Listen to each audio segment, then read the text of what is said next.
Morbid Collective. Welcome to Criminal AF, and for those of you joining us for the first time, this is a true crime podcast. There will be talk of murder, rape, torture, assault, and pretty much any crime that would haunt your nightmares at any given moment. There will be detailed descriptions of said events, and there will be some vulgar language. Like fuck. We understand that Criminal AF is not for everyone, but we just ask that you at least give it a listen. If it's not for you, hey, thanks for checking it out. See ya. But if it is, welcome to the debauchery. Today we're going to discuss some shitty parents who have stabbed, bludgeoned, and set fire, yes, you heard that right, set fire to their own children. These are three of the shittiest of shitty people who unfortunately walk this earth. I'm Dave Jari. I'm Garrett Quarter. And this is Criminal as Fuck.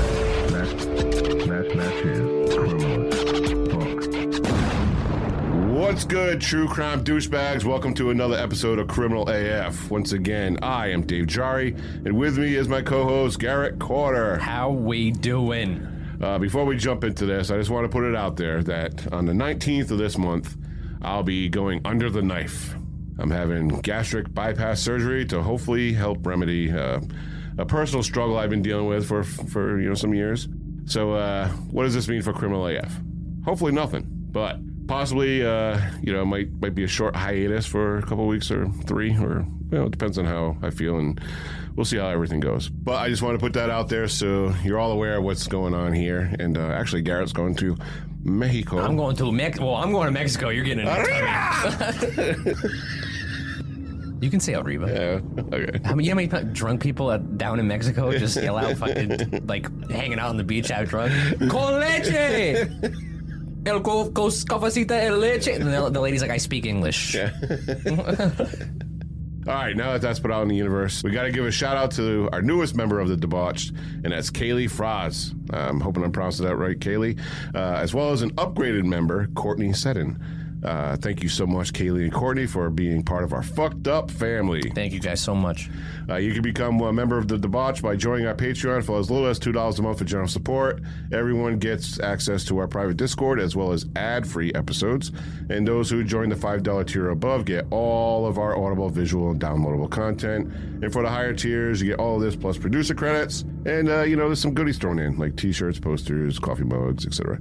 To choose your tier, just go to Criminal as fuck. .com and click on the support tab. There are other ways to support Criminal AF as well. You can visit our show on Apple Podcasts, where you can give us 5 stars and leave a detailed review on why Criminal AF is the #1 true crime podcast in the world.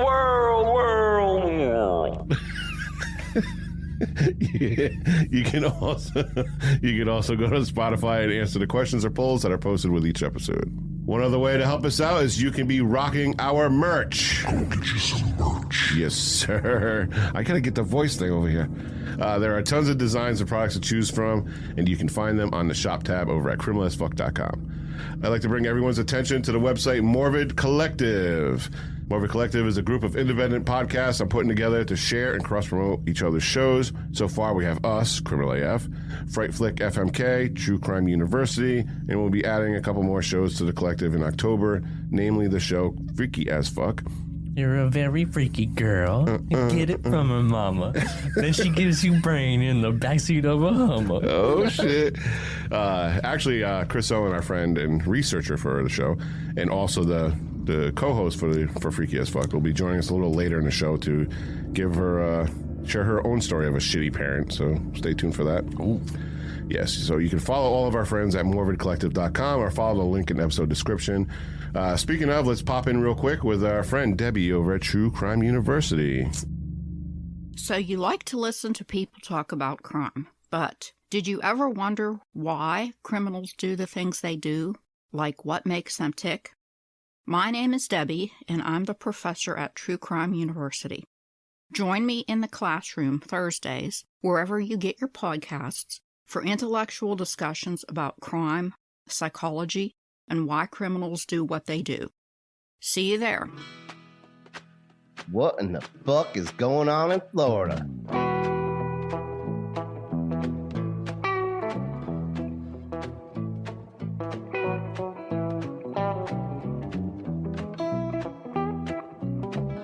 Breaking news! Florida man arrested for torching car belonging to his cousin, who's also his girlfriend. No way. A Florida man was arrested Wednesday for arson after he allegedly torched a car belonging to his girlfriend and cousin. I love how they just throw it in there. Yeah. Who are one and the same several months ago. Melvin Allen. Melvin. A-L-A-I-N. How do you say that? Elaine? A-L-A-I-N. Elaine. Melvin Elaine Cintron, 37, was caught on camera lighting his cousin and lover's Jaguar XE sedan on fire. Ooh, she's rocking a little okay. Oh, I know why he's with his cousin. It's his little sugar mama, too, at the same time. Was it tax season? The memes were the guys that are sitting behind their girlfriend at the ATM, like doing the little like couple hold, the prom pose at the ATM, dude. Oh man! Set his cousin and lover's Jaguar XE sedan on fire in front of a North Miami home on April 29th. Investigators determined the sedan belonged to Cintron's girlfriend, but we were unable to interview Cintron. What a name! But we were unable to interview her Monday, the station report. She initially said her car caught fire as she drove home because she was afraid of what Cintron would do if she told cops the truth. Ooh, yeah, and he looks like he would put hands on her, too. We'll include the mugshot in the description. She initially said her car caught on fire as she drove home because she was afraid of what Cintron would do. Yeah. Whenever she spoke to investigators about what happened to her car, her boyfriend made her put her phone on speaker. Oh, red flag, shit. baby. Abusive relationship. Red it's your flag. cousin. I know. That's going to make the fucking reunions really fucking awkward. Yeah, but I mean, if we're openly dating cousins, that family probably got a little ring-a-ding-ding-ding. Did they know, though? I mean, was that public knowledge, or did it just come out?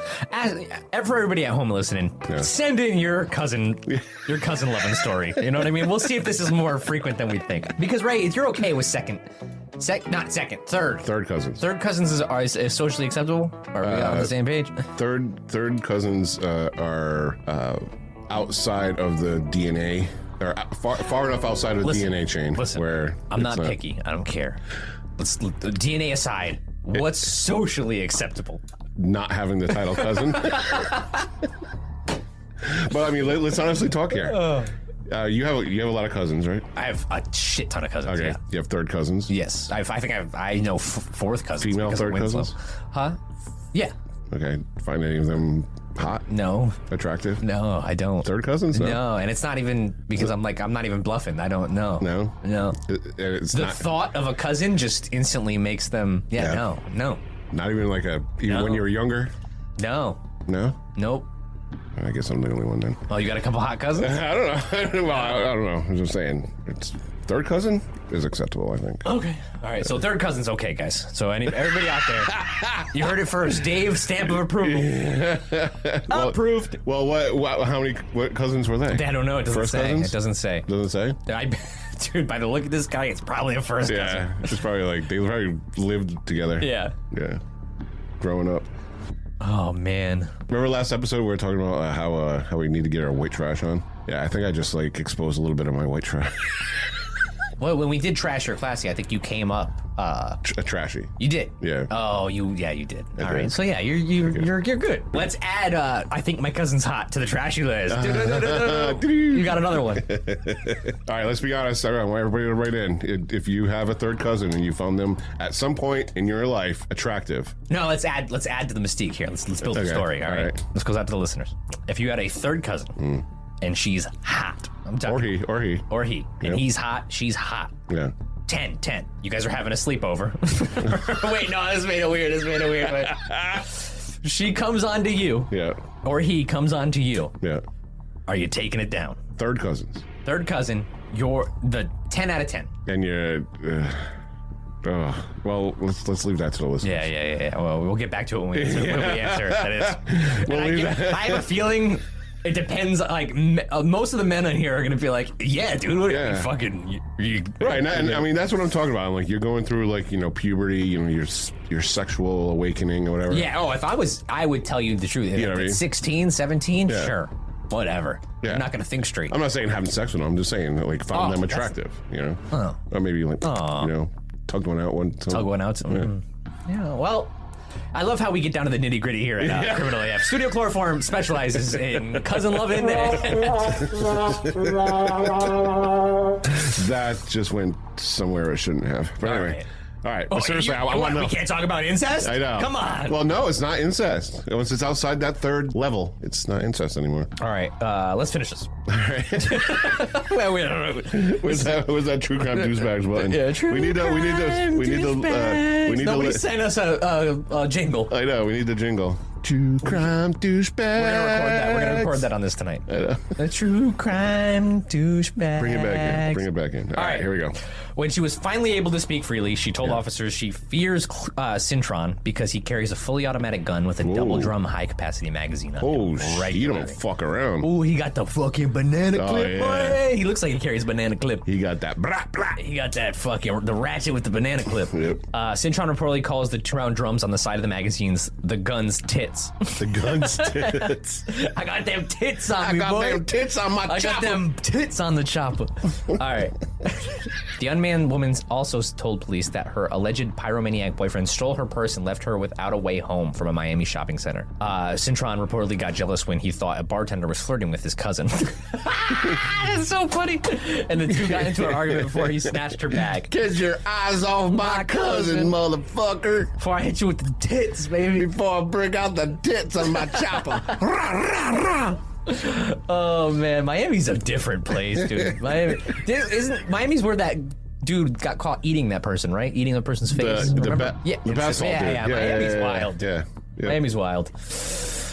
Oh, Florida doesn't dissipate. All right, it's time to fuck this episode in the mouth, Garrett. Yeah, it is. Yeah. Fuck it hard. Yeah. So we're gonna discuss 3 cases that involve some truly shitty parents. And first, we're going to discuss the shitbag named Timothy Jones Jr. Little history on Timothy is that that sounds like an NPC name. Yeah. Such an NPC name, Timothy Jones Jr. Wait, what's NPC? Like a non-playable character, like somebody. Somebody in the background. The dudes. No, just somebody in the background. In a video game talk, like someone you don't even know is there. Just Timothy Jones Jr. You just you walk by their name and the character in the game, and he's just hanging out. And it says Timothy Jones. Yeah. All right. little Gen Z talk for you, buddy. All right. Thanks for bringing me. Make me feel like fucking 87 years old. Okay, boomer. Okay, boomer. All right, so Timothy Jones Jr., he was born in 1981 to Timothy Jones Sr., go figure. It's just a fucking bunch of NBCs. And Cindy Jones, who was 16 at the time she became pregnant. Hey, okay. Sounds like a little Florida to me. The elder, Timothy, described Cindy as violent and erratic. She behaved strangely, and she gave little Timothy Jr. laxatives as an infant and cutting up his clothes with knives. What the fuck? Okay. All right, Cindy. When Jones was 18 months old, Cindy left the family, and Timothy Sr. later remarried. You know what's creepy about that? Giving at that young, you can tell she just wanted to see what happened. With the laxatives? Yeah. Kind of experimenting. Let me experiment on my baby. Yeah, that's sinister. Yeah. She just here. Yeah.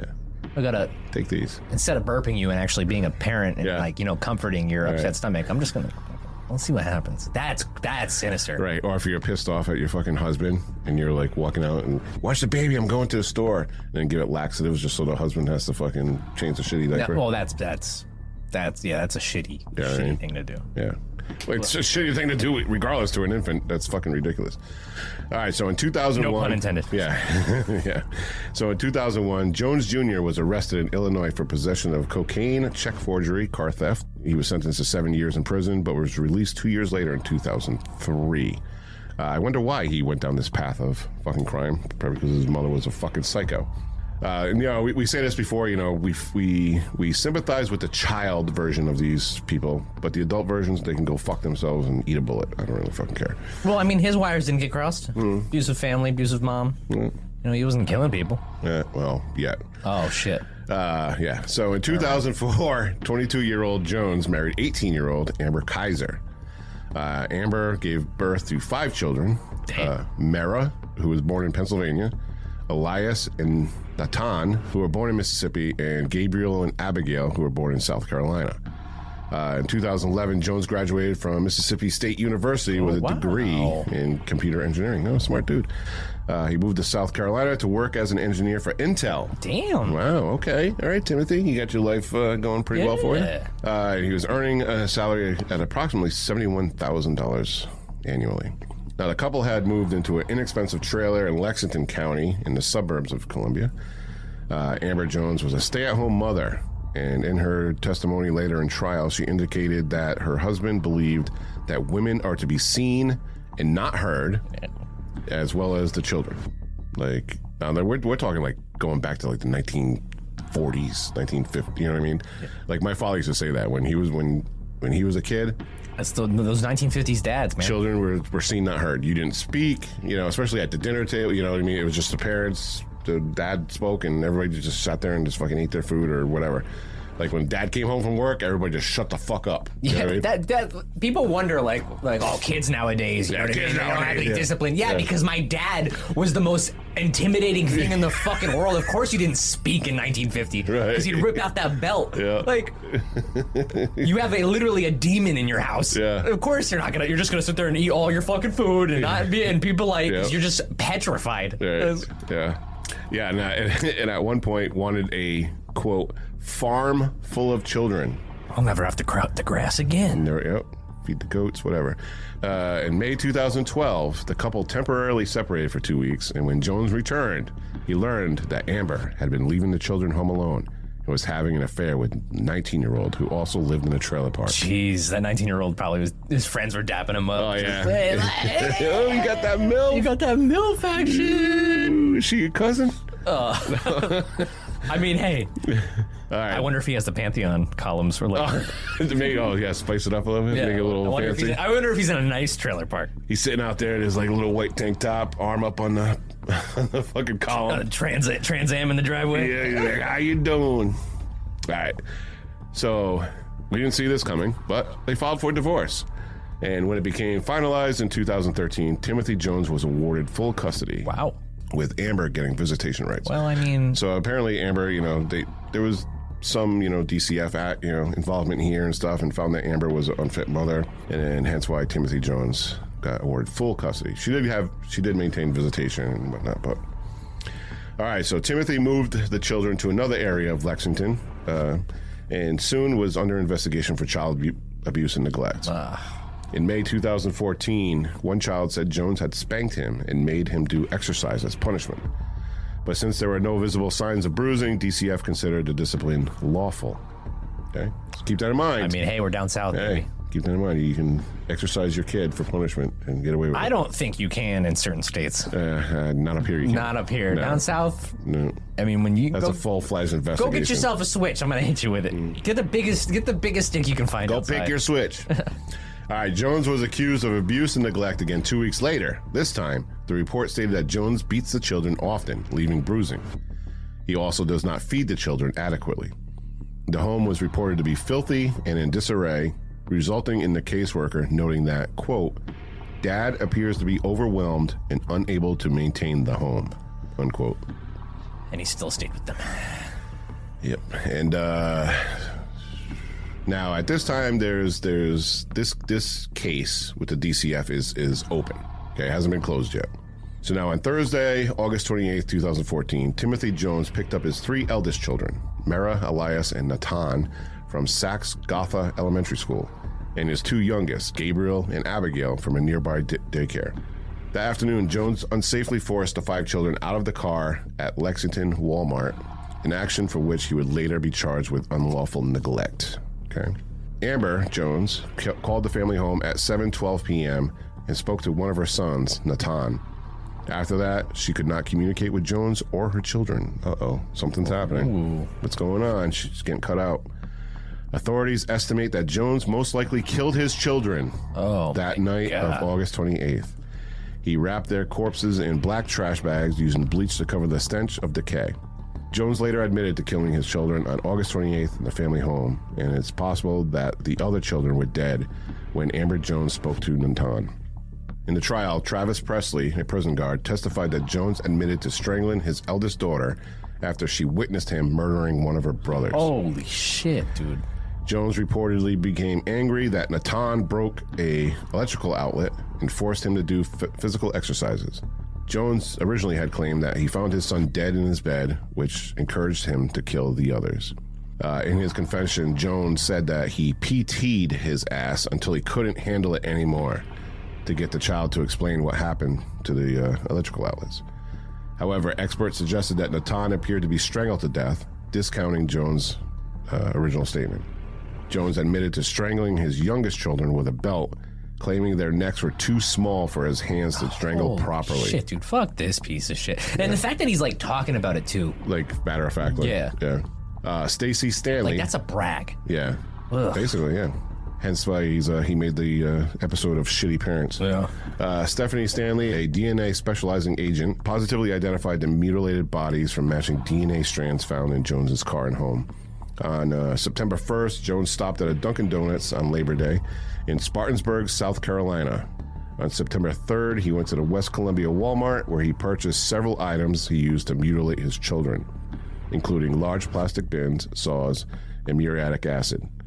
Now, the reason we bring up the whole Dunkin' Donuts and whatnot, because this is post-murder. So he's basically going on about his day while his kids are getting his fucking black iced coffee. Yeah. September 1st, the pumpkin spice comes out. That's where he went. Get his pumpkin spice latte. Jesus.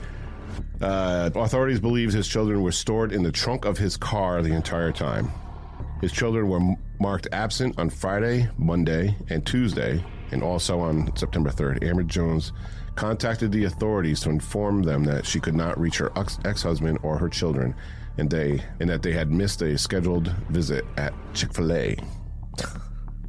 Who misses a visit at Chick-fil-A? I'm telling you right now. Yeah, that's the first red flag. Yeah. But that's their meeting point. It was Chick-fil-A. This. Hopefully it's not on a Sunday.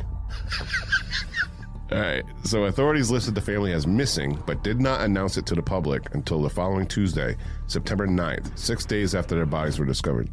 Police didn't issue an Amber Alert because Timothy Jones was the custodial parent, so therefore they can't be kidnapped if they're with the custodial parent, so to speak. Dude, Dad appears to be overwhelmed and unable to maintain the home. Yeah. This goes right back to our Adrian Jones story, too, is like DCF, man, like, you know, they do a lot of good, but fuck, like the report is right there. Now, granted, You have to step in. I didn't think that they probably didn't think he was going to snap over an electrical outlet and kill his whole family. Right. But, I mean, that's a special case of nut job. But, damn, man, you guys were there. The report says. Dad can't take care of his kids. Man, that's tragic. Yeah. They didn't have a chance. Like, where do you go? The abusive mom? They didn't have a chance. So the bodies of Jones's 5 children were discovered in black trash bags off of a rural dirt road in Camden, Alabama. Damn, he drove all the way to Alabama. Yeah. Well, he was going to drive further, but we'll touch on that in a little bit. On Saturday, September 6, 2014, Jones was stopped in his Cadillac Escalade. Well, see, I can't put a mark on this because, like, they're really white trash, but then sometimes they're throwing in these, like, He works for that they Intel. Have, I know, but they have white trash tendencies. Right. He works for Intel. He drives the Escalade. Your family meetings at Chick-fil-A. Like, there's like... And he lives in I mean, I'm not shooting this down. I mean, you know, you got to live where you got to live. Like we talked about, if you listen to the show for a while, I've actually admitted that I've lived in a trailer. Yeah. You know what I mean? It's what is available to you and what you can afford and all that other kind of shit, whatever. But, I mean, there's a lot of, like, miscues, I guess. Yeah, I just can't throws the story kind of off. Right? Yeah. I need to see pictures. I need pictures. Yeah. I'm going to deep dive onto this after. Right. So, on September 6, 2014, Jones was stopped in his Cadillac Escalade on a routine traffic checkpoint in Mississippi. Police noted that Jones seemed very strange and maybe on the violent side, whatever that means. Initially, police suspected him of driving while under the influence, but when they checked his South Carolina license, they were notified of the missing children. Further, police found blood and materials. Okay, now this is going to fucking set you for a spin. Police found blood and materials to produce methamphetamines in Jones's car. What? Yeah, but what does that mean? Did he have some Sudafed? I don't know. Like 800 boxes of it? I don't know. See, this is what I'm saying. Driving an Escalade, but he obviously probably smoked meth before. Or he's a dealer. Yeah, or he sells meth, right? Never know. They found a handwritten note that details how he mutilated the bodies. He said he was also high on synthetic marijuana. Oh, he was on the spice? Yeah. Oh, no, this guy's white. This guy is complete white trash. Yeah. I don't know, dude, how the fuck do you keep, like... Is that what they call K2? K2? Yeah. That's synthetic marijuana, Yeah, right? K2 will make you fucking... Eat people in alleys? Yeah. I don't know. K2 is that I remember you could just buy it at a gas station when it first came out? I don't know. You could buy that shit at at the gas station. Really? Yeah. Well, any gas station in Connecticut had just K2 over the counter. They didn't like display it, but you just be like, "Hey, can I get a bag, like a gram of K2?" And they'd sell it right I'm not even kidding. And then you would just roll it up like a joint and smoke it with your friends and shit. And then What the fuck? people started having like crazy hallucinations and shit, and they were like, whoa, and they had to quickly do a FDA crackdown on it. Yeah. All right, so several days later, Jones led the Mississippi sheriff and FBI agents to where he disposed of the children. It was later revealed in court that Jones originally planned to dump the bodies near the Mexican border. Now, it's unclear why Jones stopped in Alabama, but that's where he ended up. So prosecutors posited that the stench of decomposition made Jones change his plans. Like, his car reeked, and he's like, yeah, I'm not fucking making it all the way to Mexico. I wonder, you think he was high when he killed his family? He had to, I mean, he's probably up on the He's got a fucking meth lab in his fucking car. Yeah. You know, he's smoking K2. If he's doing meth and smoking spice, like, he might have just lost his fucking mind. Yeah. You know what I mean? Because meth is a very violent drug, too, Yeah. on top of that. So we're gonna touch on things a little bit later, where all of this kind of like comes together as far as like the meth and all that kind of shit. All right. And then an officer at the scene spoke that the car smelled like the stench of death, and it was filled with blood, bleach, and maggots. Holy shit, dude! You're the arresting officer that day. You pull over a car with 5 murdered children's bodies, a dude high on fucking K2, and a whole bunch of a meth factory in the car. That is a wild. Right. That is a wild day. For How was your day at work today, honey? What the fuck? Yeah. Holy shit. All right, so we're going to touch a little bit on the autopsies here. So Dr. Janice Ross, who performed the autopsy, cited that the black bag sped up the decomp since they were placed in the sun. The bodies had been outdoors for approximately 1 week before they recovered. In her report, she indicated that the bodies had been significantly decomposed by animal eating and maggots. Oh. Elias was the first autopsy performed. She noted that the body was in 2 separate trash bags and was clothed in short-sleeved Saks Gotha shirt, which is the school. The report indicated that there was tissue loss at the neck, Skeletonization. affidavit, at the hands, decomposition, skin discoloration, internal organs decomposing, no natural disease, fracture of bone in neck, which signifies strangulation. Mara, the second autopsy, was reportedly unclothed. Ross indicated that the child's left hand was missing and that there was significant tissue loss on her body. Gabriel's autopsy reported that he had 2 parallel lines on the side of his neck, indicative of a ligature made by something wide, such as a belt or a sash. Abigail, the fourth autopsy, had an empty stomach and had the least amount of decomp. Lastly, the fifth autopsy, Natan, revealed that the child's knee was cut with a saw or other sharp object. The body also had an incisor injury on the left femur. Ross determined that the cause of death for all 5 children to be asphyxiation due to manual strangulation, listing each death as a homicide, but was unable to identify a specific time of death because of the decay. Further, there was only 1 child with food in their stomach. Therefore, Ross posited that the children could have already been weak and starving when they were murdered. Jesus Christ. Jones was extradited to South Carolina. The acting sheriff at the time stated that Jones initially refused to indicate why he murdered his children. But according to court records, here we go. Here's where the K2 comes and the meth comes in. Jones claimed he feared his kids were going to kill him, chop him up, and feed him to the dogs. His fucking children. That is such a strong statement and like an epiphany for him. Yeah. That, especially if he was high on meth and K2 and that stuff, because that's his own subconscious knowing that he's doing a horrible job and treating these kids so bad that he feared that they were gonna they were gonna turn on him. They're gonna turn on him. Like we hear stories about this all the time. Abused kids will just walk into their parents' their room and shoot them. Right. So subconsciously he knows he's like I'm such a fucking shitty parent. That my kids are gonna revolt and fucking kill me. But that's come on, dude. Yeah. You can change. You have the self-realization. Yeah, you have the self-realization. Lay off the K2. Jesus. Close the doors of the meth lab. Both those paranoia-inducing, drugs. So, I mean, I don't want to give him credit and say like, oh, it's that easy that you can say like, oh, that's the reason why I killed him, because that kind of gives him an out, I guess. Yeah. But I could see how that went. At that time, he might have believed it. Right. But, all right, so the verdict, after 15 days of testimony, on June 4th, 2019, a jury found Timothy Jones guilty of all 5 murders. On June 13th, a jury agreed on the existence of an aggravating circumstance and sentenced Jones to death. In 2021, he had his appeal, and he requested that the South Carolina Supreme Court look at the case. Jones' attorney... What's there to look at here? Yeah, I mean... If you have appeals, you might as well take advantage of them, I guess. I don't know. Jones' attorney claims that the trial was unfair. And on March 29, 2023, the court issued an opinion affirming his conviction and death sentence. And he is now awaiting his execution on death row. Oh, good old South Carolina, where we still kill fucking scumbags. Yep. Looking back on this, I need to find that body cam footage from the arrest. Yeah. Oh, wait, it's Alabama. They don't use body cameras down there, boy. We just make up our own rules down in Alabama. Damn, I just thought about that. There probably isn't body cam footage. Yeah.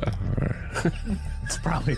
It's probably Sheriff Jethro and his fucking his minivan that he throws a fucking light on top. Criminal AF will be back after this quick break. What's good, everybody? Nothing says I am one of the debauched like Criminal AF apparel and merchandise. Choose from multiple designs that fit your style and your attitude. For women, for men, around the home, or at the office. You can look great repping Criminal AF wherever you go and help support the podcast as well by visiting criminalafpodcast.com/shop or click on the link in the episode description. Go get you some merch. Yes, sir. Now back to Criminal AF. All right, next on the list of shittiest of shit stains is fucking Ronnie O'Neal, all right? He was born on July 27th, 1988. He did not know his biological father when he was younger and only knew him when he became an adult. He was raised by his stepfather, Billy Smith, and he had a brother named Alonzo Kelly. Now, Ronnie experienced childhood trauma when he was young. At the age of 5 years old, he was sexually abused by multiple extended family members.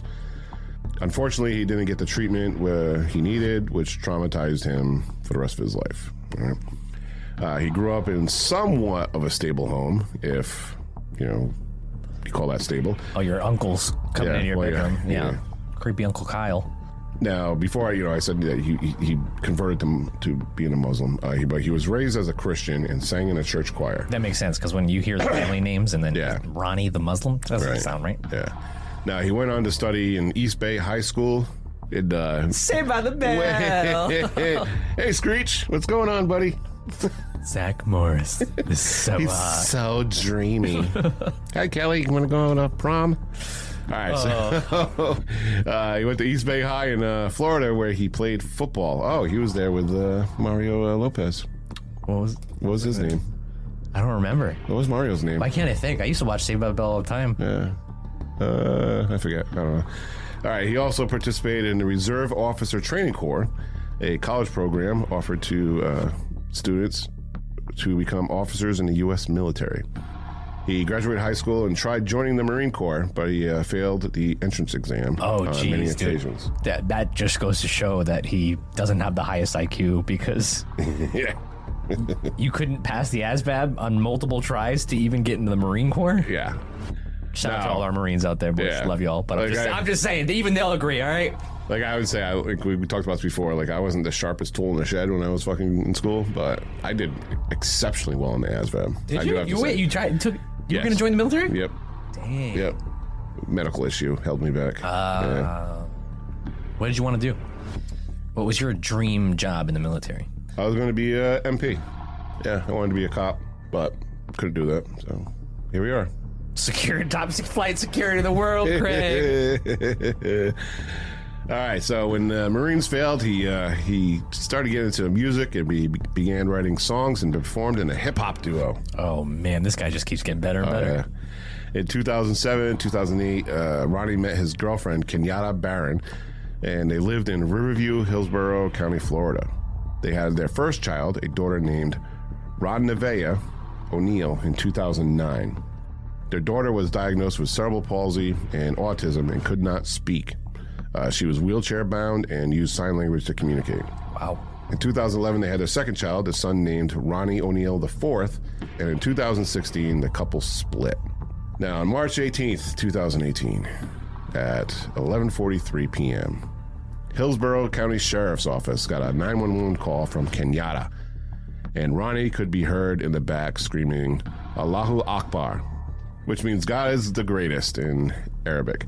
Now, Kenyatta, who was shot in the arm and hiding in a closet at the time of the call, is pleading and screaming, I'm so sorry, Ronnie, I'm sorry, as she's on the phone call. Now, Ronnie can be heard in the background saying, she killed me. Don't come outside. Call 911 now, whatever all that means. And at one point, you could hear him yell to little Ronnie, who was 7 at the time, get in here and shoot this bitch. Whoa. Okay. Now, Kenyatta managed to escape and ran out into the front yard, and Ronnie chased her down. A neighbor who witnessed the altercation saw him hammering on her with a shotgun. What? Probably with the butt end of it, like basically like swinging it like a fucking bat, 3 times before fatally shooting her in the front yard. He then went back inside, and here's where the shitty fucking parent really takes a toll. He went back inside and hacked his 9-year-old autistic, nonverbal, wheelchair-bound daughter apart with a hatchet. Wow. Yep. He then stabbed his 7-year-old son, Ronnie IV, leaving him for dead. And he lit the house and Ronnie on fire. Little Ronnie on fire. Okay? So the little boy is stabbed and on fire. Wow, man. At 11:49 p.m., deputies arrived to find Kenyatta in the front yard of the home. At 11:51, with deputies outside treating Kenyatta and assessing the situation, Big Ronnie called 911 a second time, claiming to have been attacked by white demons and accusing Kenyatta, who he called Kiki in the call, of trying to kill him, while also admitting that he just killed her. Meanwhile, while all this is going on, little Ronnie had stumbled out of the house, heavily bleeding and burned. He was alive, obviously, but he was barely clinging to life. Like, this kid's not going to make it. Okay? Did he? Stay tuned, Garrett. We're learning as we go along. So Ronnie O'Neill, he came out of the house shortly after. What a fucking trooper, dude. Yeah. 7? How old was he? 8? Yeah, 7. 7 years old? Yeah. And to go through that and then still get enough fucking strength and not just lay there, get up and walk out of that house. Yep. So O'Neill came out of the house shortly after and fought with police before being tased and was taken into custody. He quickly changed his story and claimed that Kenyatta was the one who attacked the 2 children and that he killed her in self-defense. Okay. Ronnie O'Neill chose to represent himself and had one of the most outlandish opening statements.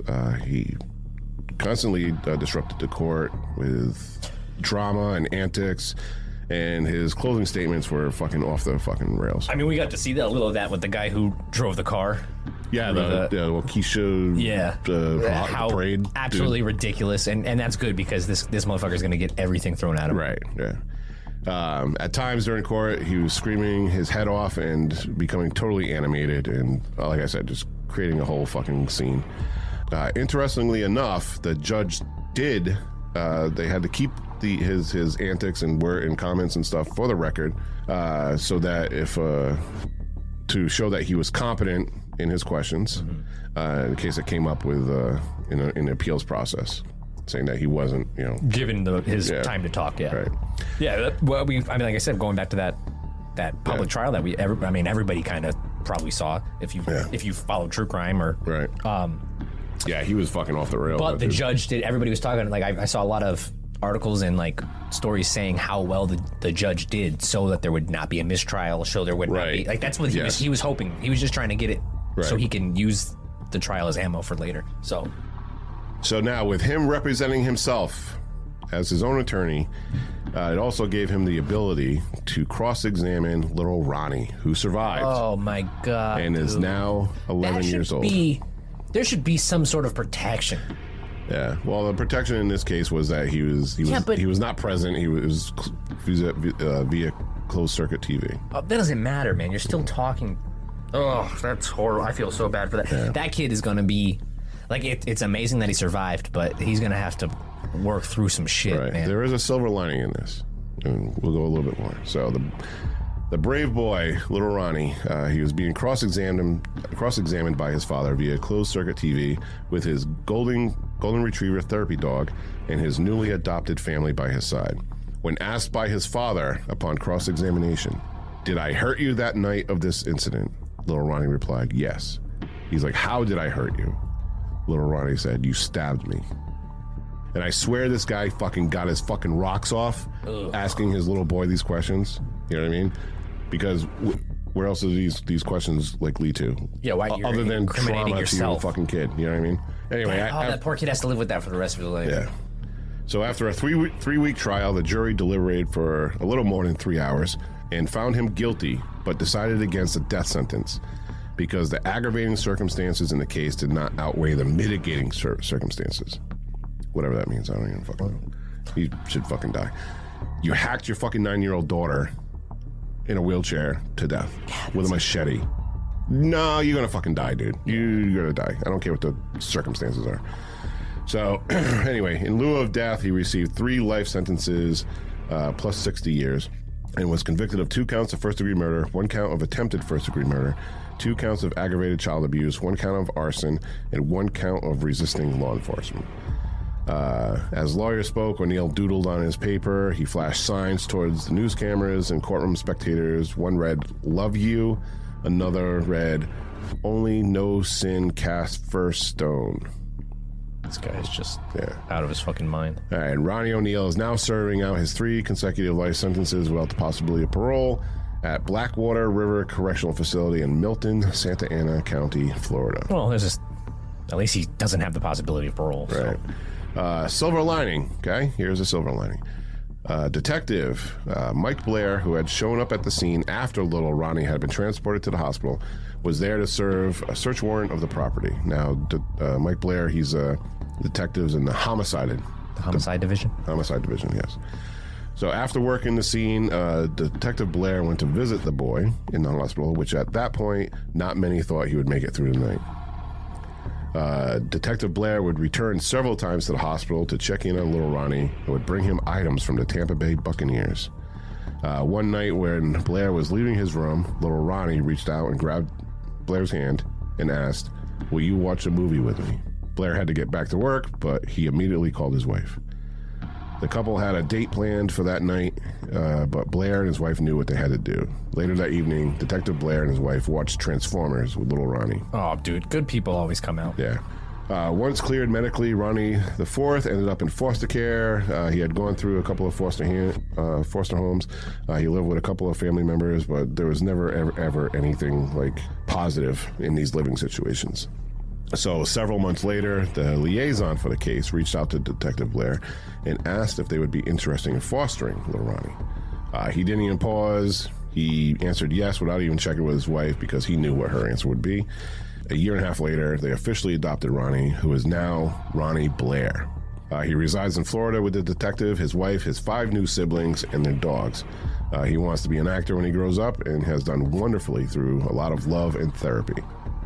He is quoted as saying of the Blairs, "They are really nice people. They are the best moms and dads, and they really take care of me. There is no one else better than them." So, wow. Yeah. Yes. Positive end to the story.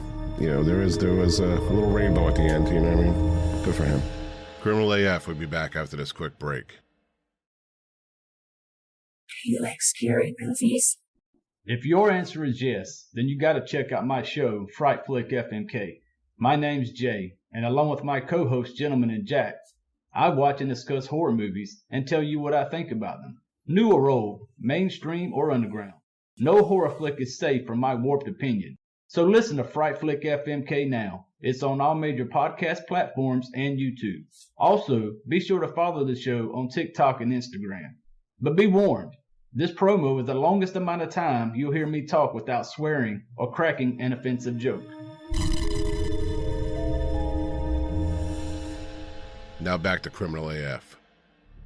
All right, now we move on to our last story of a shitty parent, and this one will be shared by our friend and co-host of the upcoming podcast, Freaky As Fuck, Chris Owen. How you doing, Chris? Cheeky! Cheeky! Hey. How's it going, guys? Hey. Now, when we were talking about this story, we were joking around, and I named it This Old House, and then you named it This Old Box. You came back with This Old Box. That was pretty funny. Yeah. But anyway, all right, so I'm gonna tell a story, and then you just jump in and correct me if I'm wrong or whatnot, because Okay. actually what I want you to do is tell a little story, just a kind of brief run up of why this story is significant to you. Well, basically, we, my husband and I, raised kids for almost 20 years in the house where these murders took place. Oof. And we moved in there about 2 to 3 years after the murders happened. Oh, wow. And so we were the next people living in the house besides the girlfriend of the murderer, who lived in there for about 1.5 years before us. Now, did they tell you about the murders before you moved in? Yeah, we actually had been looking for a house to buy, and then our realtor, who's a friend of ours, as we pulled in the driveway, he kind of turned to us and said, "Oh, by the way, he didn't realize till he was en route what place it was." Yeah. So it was kind of it threw him off as well. And then he said, "Do you guys still want to see it?" And I felt an immediate pull. It was kind of a long driveway going down to a rancher, and I just felt an immediate pull to go down and just check it out and see how I felt about the whole thing. Yeah. And it was definitely a little bit scary of a proposition for me, not because of haunting or anything like that. It was because our daughter at that time was the same age as the young girl who was killed. Yeah. So it just was a little bit, we weren't sure whether we were going to go for it. But once we moved into the place, we decided to do it, and we moved in. It was more about just wanting to bring a better presence to the house and the neighborhood. Yeah. It's kind of hard to explain, but I just felt a real pull to do it. And yeah, I get it. Especially being married to a guy who's just an amazing dad, really wanting to bring that kind of energy to the house. Right. Yeah. Now, a side note to Garrett. Now, if you and Kelly were going to look for a house and the realtor said, "Hey, a family was murdered in this house," would you guys? I can't speak for Kelly because I know she'd be like, absolutely not. Yeah. But for me, like I said, we go back and forth all the time. Yeah. I'm not a big spiritual guy. I don't believe in ghosts and stuff like that. Yeah. So to me, like, sure, you're gonna give me X amount of money off the house because there was a murder there. I'm fine. I'm fine with that. Yeah. I don't mind it. That's actually a question. Sorry, that's actually a question we got asked a lot, is if we got a really good deal on the house. And I mean, I would say maybe just a tiny bit under what the regular value was, but really not any big of a deal to make that a reason. It was kind of weird. Yeah. Yeah, I'm pretty sure there's a lot of people that have my mindset where they don't care. So it's not like, because you hear those stories about people getting houses for half off and stuff like that. Right. I don't think that happens as much as people think. Well, I have to hand it to both of you because I would never. I know you would. I would never ever live in a house where somebody was But that's your own mind. You'd be like, I swear to God, I saw the little girl walking down the hallway. The wind blows. I'm like, it's fucking haunted. But also, I getting to know you, if everybody who doesn't know are listening and don't know who Chris Owens is, she's one of our best Patreons. She's one of our best active Discord users. Yep. She's just awesome in general. She helps us with the stories a lot. Oh yeah, she comes up with a great crime scene photos too. That's what I'm saying. Getting to know you at this point, I know that doesn't bother you at all. You're definitely. I would say that you're definitely you're not into that stuff, but you definitely have a pull towards true crime. Yeah, for sure. Horror and paranormal kind of stuff. Yeah. Yeah, and at the time, because it was quite a while ago, I definitely was not. I was more spiritual than into sort of the actual scientific end of death and everything to do with it. Right. But over the years, I've kind of just, my lens has gotten a little bigger where I see everything more rounded. So more the science end of it and all of that. But it wasn't anything that I ever felt really uncomfortable with. Yeah. I was quite comfortable with death really from a young age. So it was more going to be about if I walked in that house and felt like, oh, fuck no. Yeah, some bad juju. It would have been a no. Right. Yeah, it would have been a complete no. Yeah. But I actually just felt emotional and almost like it was, I wouldn't say a challenge, but it was just an actual pull. I don't really know how else to describe it. Yeah. But no, it didn't, it bothered me in the way that I got emotional in the house knowing what happened there. Quite emotional, actually. But I didn't feel like there was, spirits stuck there and stuff like that. And I kind of delved down that quite a bit. Right. Now, are you still living there today? No, we moved away from there. It'll be 5 years in November, and sold the house after not living in there for a couple of years. So it sold about 2 years ago. Gotcha. Nice. All right, so well, first, before we get into the story, I just want to give a shout out to our Patreon members and those who, through Buy Me a Coffee or just, one-time donations and whatnot. I just want to thank them because this call is brought to you by them. With our new Rodecaster Pro 2, we can now do live calls and record these sessions because right now, Cheeky is probably not 6,000. How far away? You're probably like 3,000, 4,000 miles away from us right now? Yeah, I think it's close to 4. Yeah, so 4,000 miles away, and here we are, sounding great, like we're live in studio, and here we are. So, thank you all for helping us out and improving the show. All right, so this story is about Douglas John Holtum, right? Did I pronounce that right? Holtum. Yeah. All right, so John was born in 1960 in Vancouver, British Columbia, Canada. Now, did you live in Canada your whole life? Yeah, born and raised in British Columbia. So now we're living out about an hour away from Vancouver on the ocean. So it's a lot nicer than the concrete jungle. You have a beautiful home out there. Yeah, Chris is definitely pinky up now. Yeah. Just a little fancy. Posh. Yeah. Well, you guys, I'm sure you worked hard for it. And she doesn't have that Midwest Canadian accent either. Right. Like, hey, bud. Yeah. Well, so I live in this house, eh? Yeah. Hoos. Oh, the hoos bud. It's a hoos bud. Yeah. A boot. All right, so this John guy, Douglas John Holtum, he was born in 1960 in Vancouver, British Columbia. For those who don't know, that's in Canada.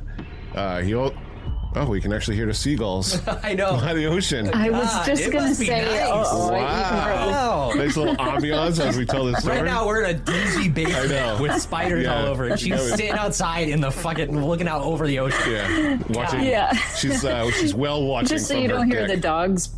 Yeah, just so you don't hear the dogs bugging me in the back. Yeah, no, it's fine. All right, so he grew up in Cloverdale, British Columbia, and he met his wife, Leonora. Lenora? How do you say it? Lenora? It looks like it says Leonora, but she went by Lenora. Lenora, okay. All right, he grew up in Cloverdale, British Columbia, where he met his wife Lenora in high school, where they were high school sweethearts. They ended up getting married in 1986, and they had 2 children. Cody was 8, and his younger sister Jenny was 6, and they were expecting their 3rd child as Lenora was 4 months pregnant. And this is all at the time of the murder.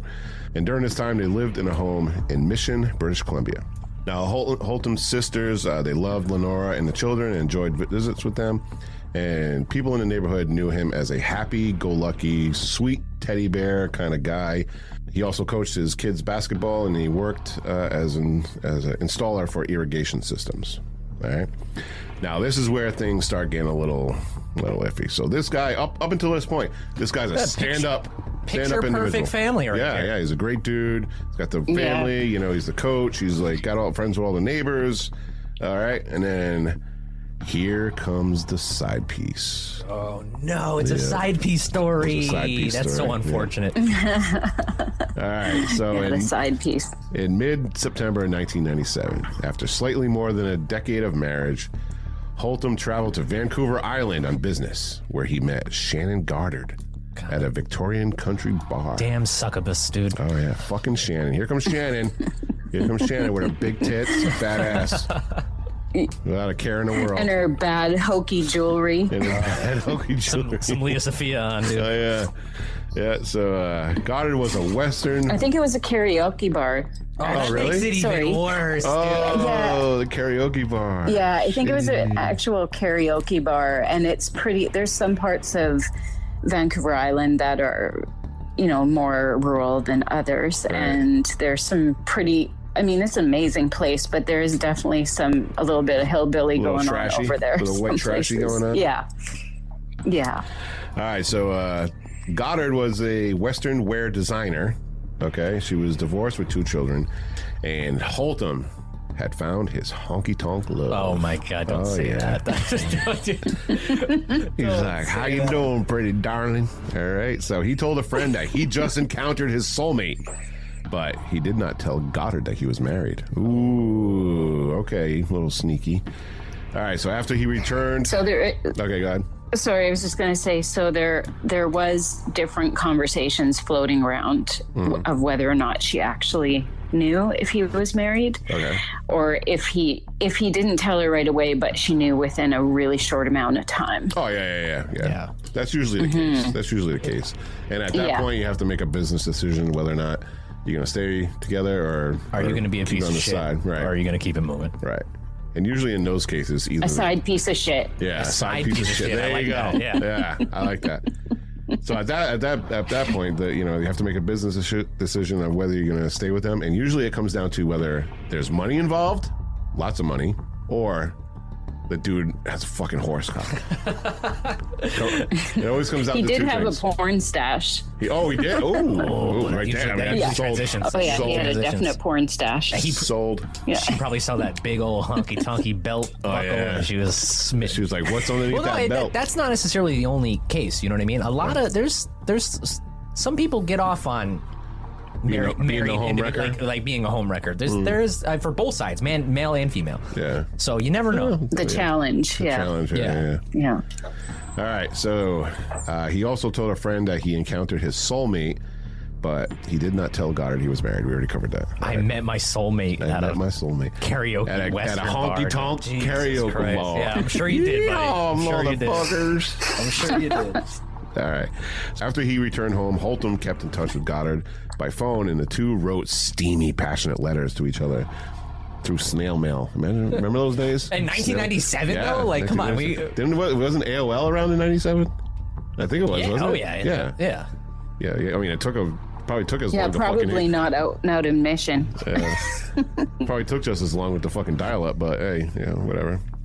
Yeah. All right, so during a phone call on October 7th, 1997, Goddard expressed concern about the future of their relationship, and Holton told her, I will prove my love to you. All right? Ooh, that sounds creepy. So, we know what this podcast is all about. And so let's get into the nitty-gritty of this. On the morning of October 8th, 1997, Holton murdered his wife, 37-year-old Lenora, who was 4 months pregnant at the time.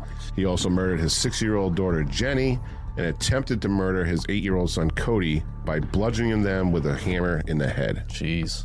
A hammer. At 7:45 a.m., a neighbor from across the road went to check on Lenora after she got a call from Lenora's mother. She called her daughter every morning at 7 a.m. and was not receiving any response to her calls and grew concerned. The neighbor from across the road walked into a scene of horror. She found little Jenny in the living room, her head smashed in. Lenora was nearby in a bedroom with her skull also smashed. The neighbor rushed home and told her husband what she had found and called for emergency help. Her husband went into the home and found that Jenny and Lenora were still alive. Oof. Wow. But unresponsive. Yeah. Jesus Christ. Police and paramedics arrived while the lives of the mother and daughter slipped away, and officers, they searched the rest of the house. In a stairwell, they found young Cody, semi-conscious, blood gushing from a gaping head wound, struggling in vain to stand up. Ugh, that paints an awful picture. Yeah. Okay, another brave. I will interject that. Oh, sorry. No, go ahead. I will interject that was actually out of all the parts of the house that used to bother me, it was that stairwell. The stairwell, yeah. Really bothered me. Yeah. I think it was just residual trauma of the attack and him struggling and me knowing that probably more than anything. And I think like on a different aspect, stepping away from the story for a second, regardless if you believe in like spirits and ghosts and whatnot, a house does carry an aura. You know what I mean? Mm-hmm. Where there's just like history, to it, or you can just ever walk into some place and you can just feel the history, like the aura of it. Sure. You know what I mean? Old things, definitely. Yeah. So I mean, I can definitely see how you would be feeling that, regardless. I did a lot of cleansing. Yeah, I'm sure. I got a question though. I would cleanse the whole house by setting it on fire. When as you setting it on fire, as a family hanging out in the living room, did you ever like that? That to me would be kind of tough. Like I get why you said the stairwell, kind of was the worst spot in the house for you, but to know that she was laying on the living room floor. Like, you didn't look at that spot. Yeah. Like, I wouldn't be able to get that out of my head. Like, I would be trying to enjoy TV, like watching TV or something, and then I just look down at the floor and be like, holy shit. Definitely. Right. And, there was quite a time where it took probably about a year and a half before I knew exactly where everything happened. And it wasn't until I think I had picked up the kids from school and I was coming home and grabbed old school newspaper, and because he was going to trial, it was the first time I saw listed anywhere in any kind of context exactly where everything happened. And not to sound dramatic, but I did drop to my knees and just start bawling my eyes out. Oh, yeah. It was really difficult. Yeah, it was. And I sort of inadvertently became so attached to the case and to the people and the victims. I felt part of it just living there. Yeah. And so now finally knowing where everything happened, I had heard about the stairwell prior to that, but knowing sort of where everything happened as far as where their bodies were, like, while they were still alive. That was actually, at that point, I'll be honest, I was almost ready to move at that point. It just hit me so hard.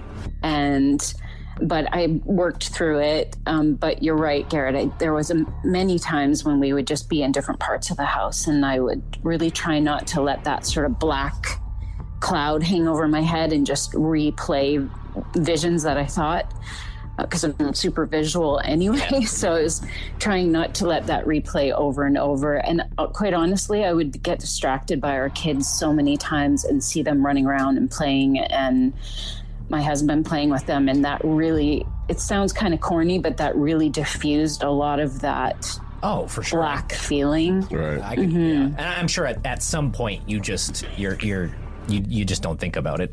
I don't honestly think that there was ever a time where I wouldn't at least go a few days without thinking about it. I just didn't become obsessive over it, or I couldn't have lived there. And it was, I'm a huge empath. And so, I think part of the struggle is that if I let myself, I will go down that rabbit hole of just visually picturing all the time. So I had to really be aware of that and try to halt that. But it was a definite problem for me sometimes, for sure. I can also see what you're saying about how watching your husband play with your kids and like the life in the house, laughing and running around you almost feel like you're changing that energy. I see where you're going with that. So that's awesome. That's kind of part of it. Yeah, it's kind of part of the draw of being there, and it wasn't at all to be in a we're better than other people or anything like that. It was just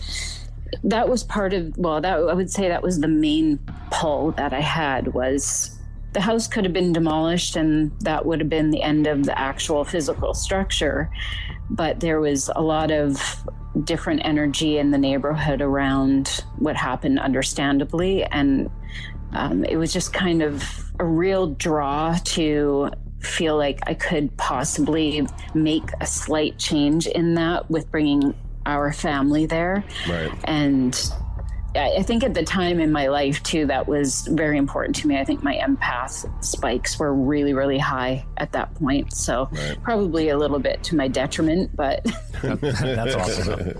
Yeah, I mean, anytime you can bring positive energy to a dark energy situation is always a good thing.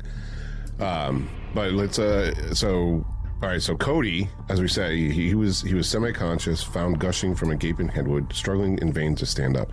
Now, it says here the bone fragments had been driven into his brain, and he had laid in a coma for 2 weeks. Cody was the only survivor, but had no memory of what had happened, or of what had caused his injuries or the deaths of his mother or sister. So, I mean, I guess that's a good thing. Try to find the silver lining. You know what I mean? He wasn't aware. He didn't watch. Right. I think he did over time start probably through therapy. I don't want to speak for him, but I think over time, he did start to have some memory back of it. Yeah. It says here that Cody, he spent over 4 months in the children's hospital recovering. 4 months. Wow. That's, God bless him. Jesus. Lenora died at the scene, and Jenny arrived at the hospital where she was pronounced dead on arrival. Police believe the family was attacked shortly before the arrival of police, but there was no signs of forced entry.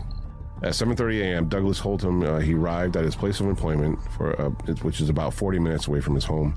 Police arrived at his place of work at about 8:30, and he was brought in for questioning for the day, but he was released and without charge and remained a person of interest. Wow, he just drove to work like it was another Sunday, another work day. Fucking, it's a Tuesday.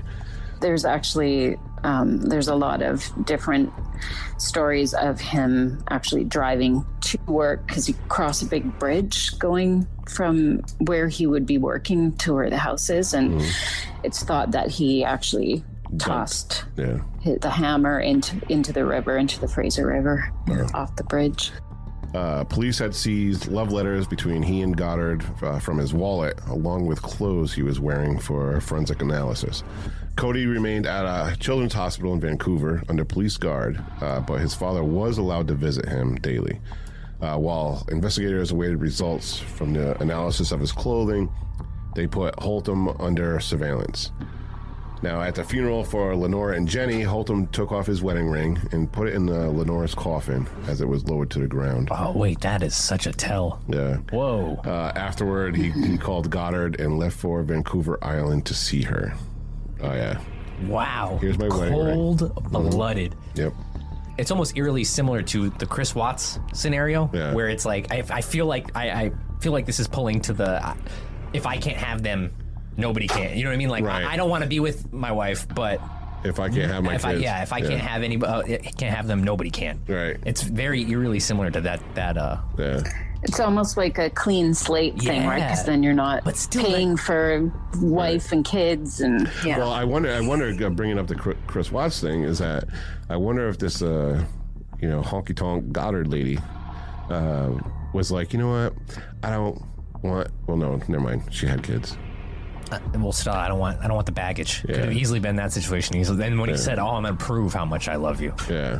Wait, but still, like, how do you go from a doting, a loving white picket fence family to just being able to turn it on like that? It's that nana. I guess, man. I don't know. Oh yeah, it's that gushy gush. Yeah, and for all intents and purposes, he apparently was truly came across, at least outside of the home with the neighbors and other parents and family, friends and family, that he was just a regular doting father and husband, and that he, like, you know how you always hear, you know, was out of left field and never saw that coming. He was a great guy, but apparently, just in my experiences with other people in the neighborhood and other parents who knew the family really well, having conversations with them, he truly was just seemed like a regular old dad and husband, and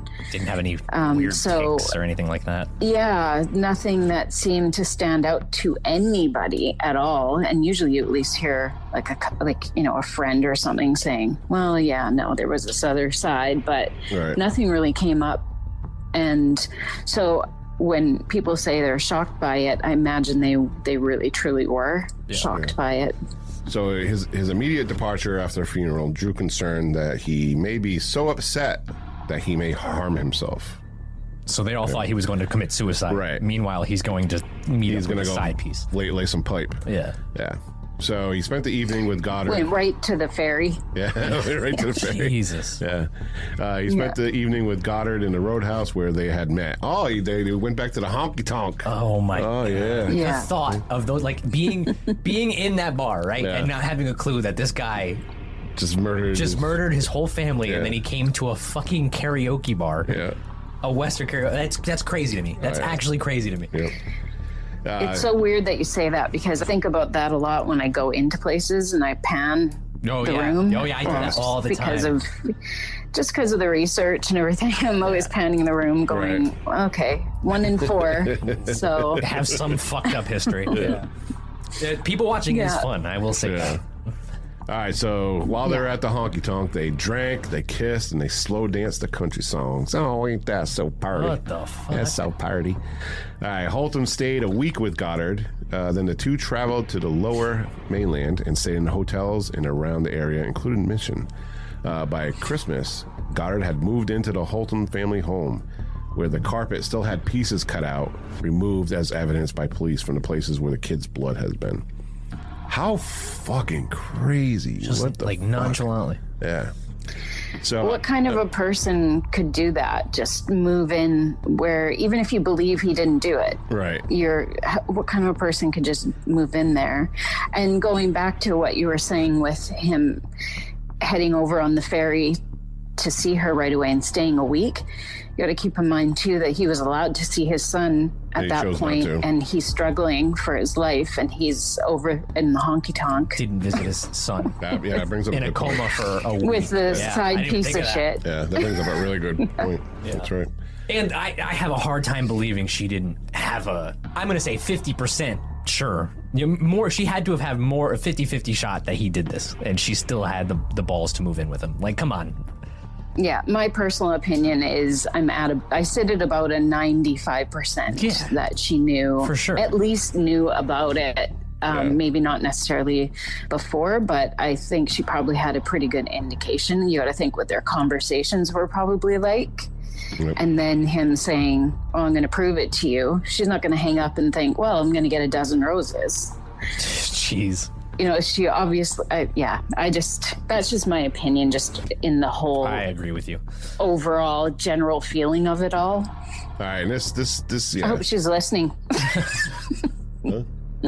She said, I hope she's listening. I hope she's listening. Yeah, absolutely, yeah. Fuck you, We bitch. know you honky tonk. Yeah.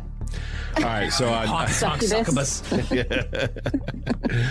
November 3rd. I'd be lying if I didn't say that. I've had my share of honky tonks, karaoke, rendezvous. All right. Anyway, so on November 3rd, 1997, with no conclusive evidence against him. No conclusive. That's crazy. Police set up an undercover Mr. Big Sting investigation targeting him. All right, so for those of you that don't know what a Mr. Big Sting is, it's a highly controversial sting operation that was developed in Canada and is sometimes used to elicit confessions from criminals. Ooh, I like that. Yeah. So you can't do that in America. You can't. Nope. When the suspect gets deep involved in this Mr. Sting operation. They usually believe that they are going to get large sums of money, so they need to prove themselves to the big boss. Mr. Big Sting is the big boss. Gotcha. They understand that they're working in situations usually involving guns or drugs and lots of illegal activity, sometimes, like mafia style.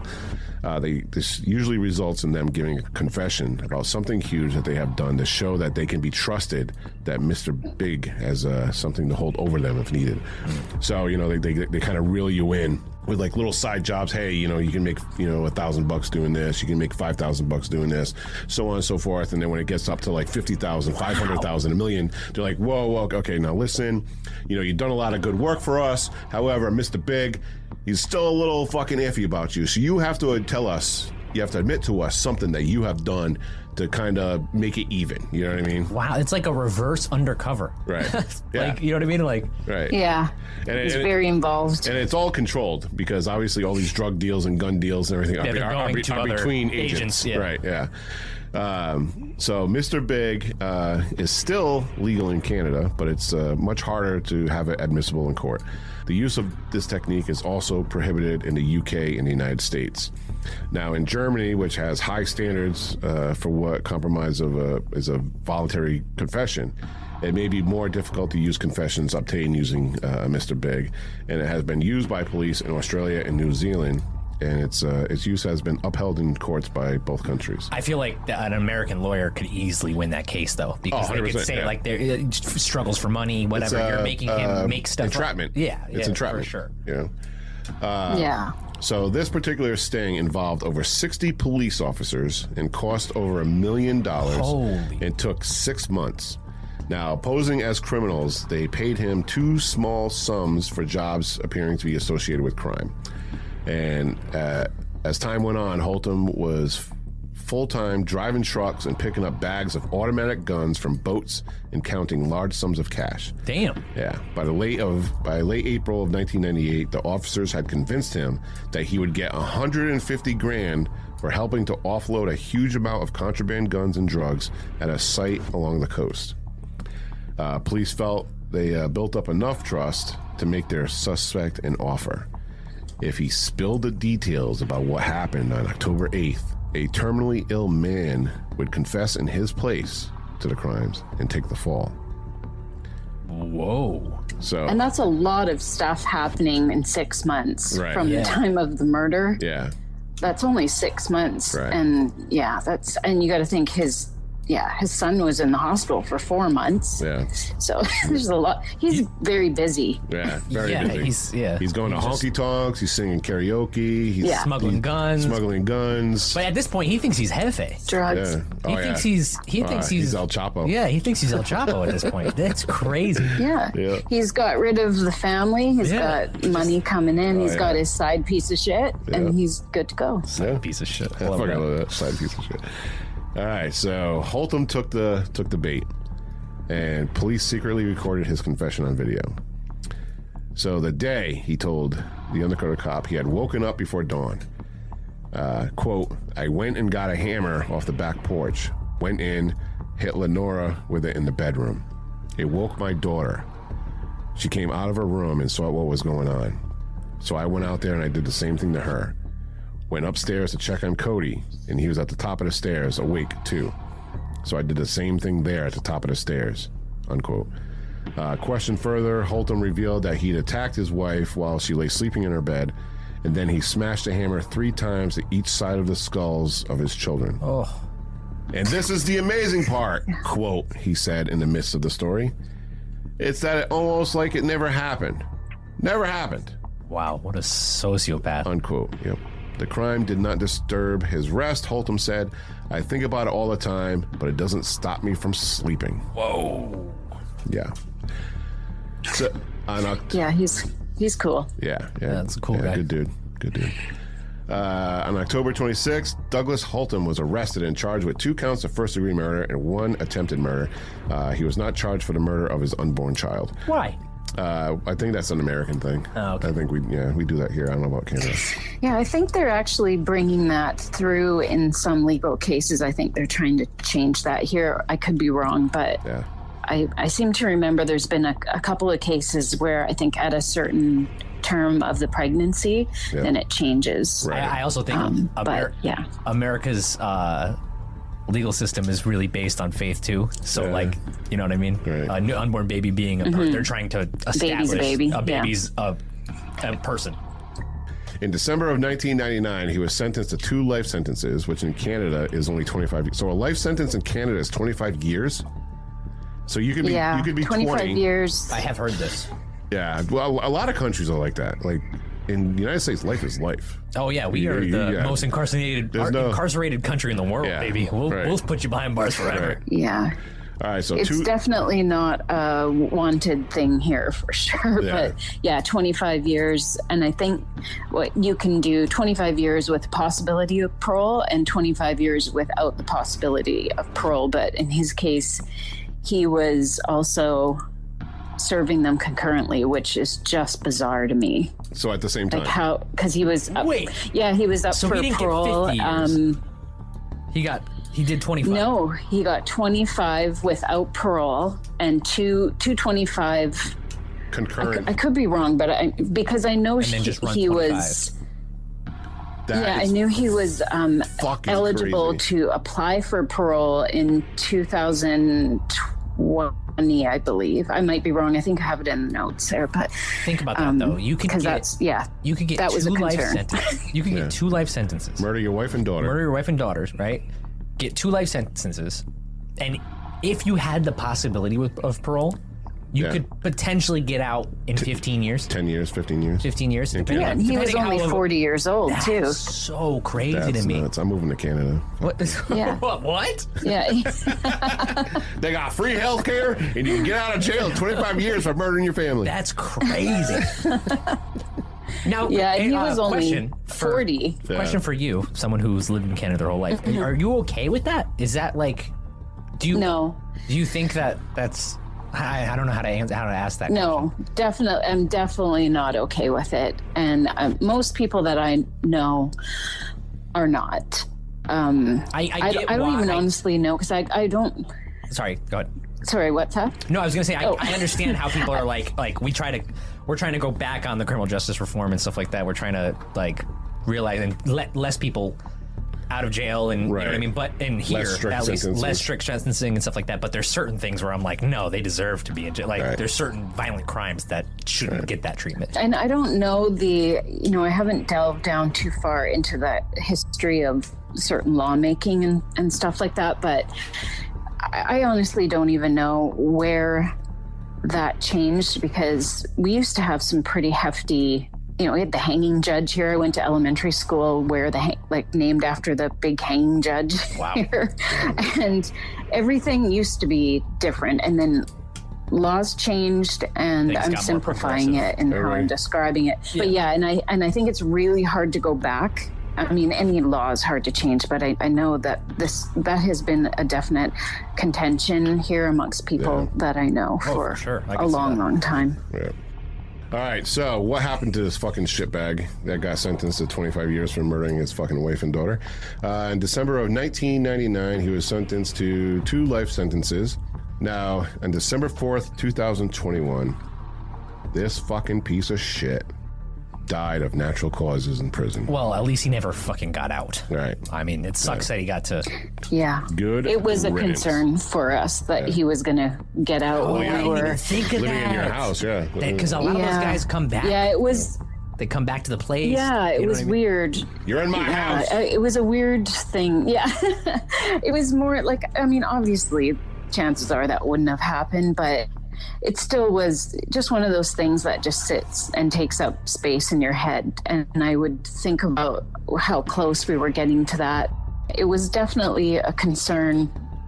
All right, so that's got to be fucking nerve-wracking. So now what happened with Cody? So Cody is the surviving victim. He is now 32 years old, and he's living a wonderful life with his partner and 2 children. The oldest is named Jenny after his sister. Oh, dude. Yeah. And that made me cry. Yeah. So they live in Kelowna. That's 2 stories. That's 2 stories now of 2 surviving brave ass kids Yeah. that were able to pull that's through. great. And he also Right, because you were talking about Ronnie's kid. Yeah. Yeah, exactly. It's nice to find some silver linings out of these horrible fucking stories. Yeah. And not only sure. is he surviving and thriving and has 2 children and married and or with a partner, and he's also gives back to the community as a firefighter. So good for him. Good for him. I'm glad everything turned out well for him. That'll do it for Shitty Parents by Criminal AF. Thank you to Chris Owen for sharing her story as well as some of the research on this episode. So thank you very much, Chris. You're welcome. Before you go, do you have anything else to add to the story? Do you have any tidbits, information after we just went through it? Well, nothing that is like super, super short, except for that there's definitely quite a bit to talk about maybe in a paranormal type episode with stuff that I did with the house and with connection with Lenore.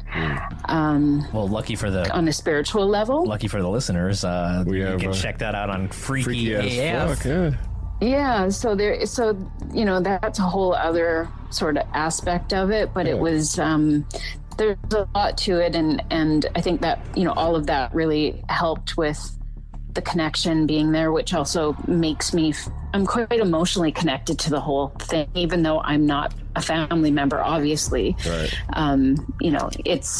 There's still a lot around the whole story. Yeah. And I mean, in general, I don't regret being there at all. Good. Not at all. Good. I can't wait to hear the paranormal aspect of it on Freaky as Fuck as Garrett. All right. Yeah. If you found what you heard interesting, go to Apple Podcasts, Spotify, or wherever you listen to podcasts and leave us a review or comment on the episode. And don't forget, you can become one of the debauched by joining our Patreon for as little as $2 a month for general support. Everyone gets ad-free episodes and access to our Discord channel. Those who join $5 or above get all of our audible video and downloadable content. And for the higher tiers, you get all of this plus producer credits on every episode and some goodies thrown in. Just go to criminalasfuck.com where you can find links to our socials, support, merchandise, reviews, and more. Also, you get access to the Discord, and you can talk to Chris about your paranormal or crazy stories. That's right. And she'll listen. Yeah. Yeah, that would be great. All right, so here's your part, okay? You ready? Okay. Signing off from Studio Chloroform. Keep your head on a swivel and stay safe till next time. See ya! See ya! That's awesome. That's awesome. Now give me our theme music!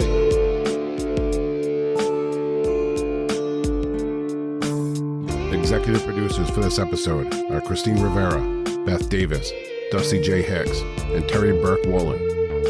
Associate producers are Paul Hodge, Courtney Seddon, Tara Mazer, Chantel Daggett, Jay Rollins, and Laura Shin.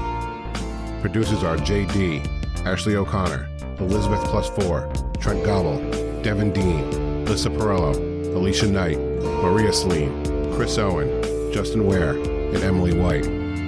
Be sure to get your official Criminal AF merch at criminalafshop.com.